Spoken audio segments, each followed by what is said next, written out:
Yeah. Okay, so if that's heaven, Jonty, Yeah. and it's the next sphere of where life takes us when we stop breathing here, but we can have glimpses and moments of heaven on earth in the living. We don't know what it looks like in the physical because none of us have been there, but some people claim to have, and so we could choose to believe those images or not. They're beautiful images. They're not ugly images, that's for sure. So in contrast to that, take us down the hell route. Can you do it fast in 20 words or less? Because I hate this bit. I'm sorry to disappoint. I don't think I can do it in 20 words or less because it's. I think it's inherently linked with how we understand heaven. Yeah. Because if we understand heaven as this, not like a different planet, but like a different, a separate place that we get to go to later, then intrinsically, because we hold that, we then also then hold hell as a second other place. The good place and the bad place, right? Neither of which are on earth. So as a kid, did you have an elevator going down? Yeah, I think I did, if not literally an elevator, but it was like below the earth. It was all fiery and hot, and there was a devil down there that poked me with his stick, his pitchfork or whatever. Scary, right? Which isn't biblical. And I'm gonna say some things that people might disagree with today, and that's fine. I'm happy to disagree with people. And again, I'm not saying that I hold knowledge, the definition of what hell is, but I really struggle with this idea that hell is a separate place that you get sent to if you don't get into heaven. Because you've been bad? Is that the... I fundamentally do not... I can't wrap my head around and can't come to a place where I understand that the God that I know and love intentionally sends people to a place where they will suffer eternally. And be separated from God. Correct. That I've spent lots of time going around on this, and at a point in my late teens, early 20s, this was part of why I threw faith out in the trash at one point. I was at the place where I'm going, well, God, here's the deal. If you do send people to hell, based on whether or not you're in or out of the club, that includes friends of mine. That includes my friend's mum, who wasn't a Christian and died of breast cancer early. So therefore, I want nothing to do with you because that's not fair. Yeah, that straight up. I choose not to acknowledge you as God if that's what you're doing. That's where I was. Wow. And that's where a lot of people find themselves, and a lot of people find themselves not accepting Christianity and the Christian God as a deity worth following or worth worshipping or worth acknowledging as God if God willingly chooses people or based on their behaviour and whether or not they've followed Jesus or whatever the doctrine says that you have to tick those boxes you have to check. If you don't do them, tough luck, you get to go to hell for eternity and it's going to suck. And I'm doing that intentionally to you because you didn't follow my rules. Yeah. Rightfully so, people don't want to accept that and think that's bullshit. And that's where I am. And a lot of that comes from this understanding of you do your best on earth and you either get to go up to heaven or down to hell. I think that's bullshit. Yeah, and the whole idea of the boss of hell being like an underworld boss, like a baddie mafia dude, just running the show down there, Satan running the show down there, and, everything angels and white and pretty upstairs in the elevator. Yeah, it's limiting God, isn't it, with that concept? I think so. If we do that. Yeah. So what are our options? Well, I will say there are a few major schools of thought, and I don't want to go into them in great detail because I have more detail of stuff that I think is more worth talking about. But we have kind of universalism, which is everyone gets to heaven, and we have exceptionalism on the other side, which is kind of and this is where things like Calvinism can play in. They would certainly lie on this end of the spectrum with the elect idea with Calvinism. You're predestined to either follow God or not. And then I can't remember the name of the third major one, which is in the middle, which is kind of a less harsh version of exceptionalism, where you still have options within your acceptance or not of following Jesus to get to heaven or hell. I think it might be helpful for me to maybe dispel some misinformation, maybe, because I think the big one for me is when you actually look at Scripture, there isn't a whole lot, like there's barely anything about hell. Now, you know, we've just been talking about heaven. We have a number of different translations of Scripture, the NIV and the NASB kind of being the most accurate current translations.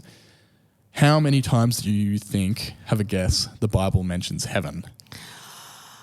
47? 644. Wow. That's a lot. That's a lot. In all the books. That's Across all 66 books of Scripture. Yeah, wow. Father, 944. Evil, 657. The word law, 599. Soul, 496. Death, 456.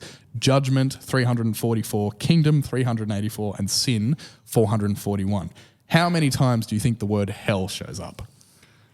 428. 13. Whoa.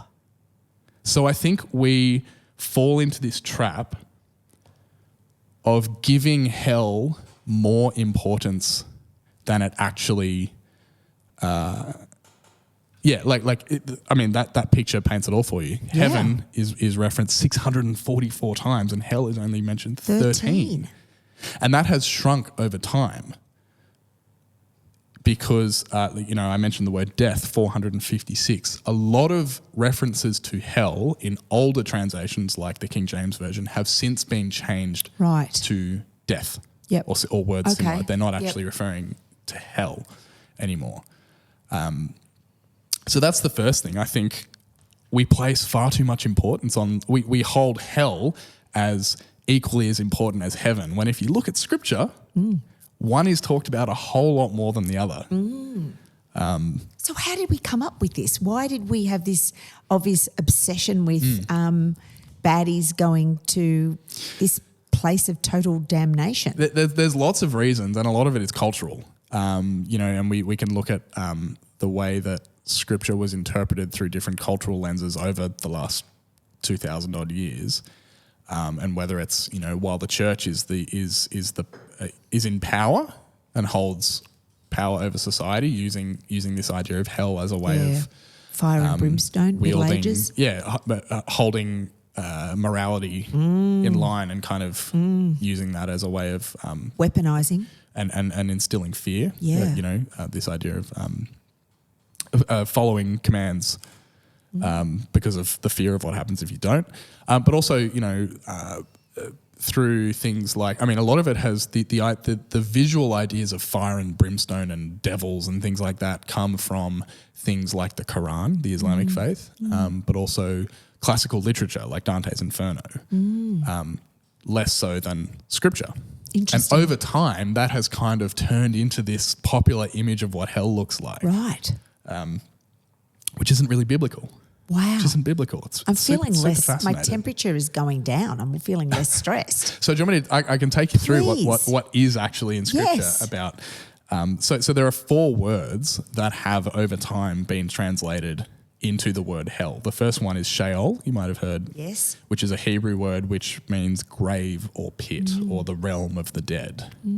That over time has been translated into hell. That's one that in our more recent translations no longer gets translated into hell. It gets translated into grave or pit or death. Interesting. There's Hades, which is a Greek word, which comes from Greek mythology. Yep. And translates to loosely the place of departed souls. But we kind of now understand that as a Greek word that's tied to mythology. Right. And also no longer gets translated into the word hell. Interesting. I remember my dad would say on a hot summer's day, for fuck's sake, it's as hot as Hades. Yeah, mate." yeah. Have you heard that expression? Yeah. Yeah.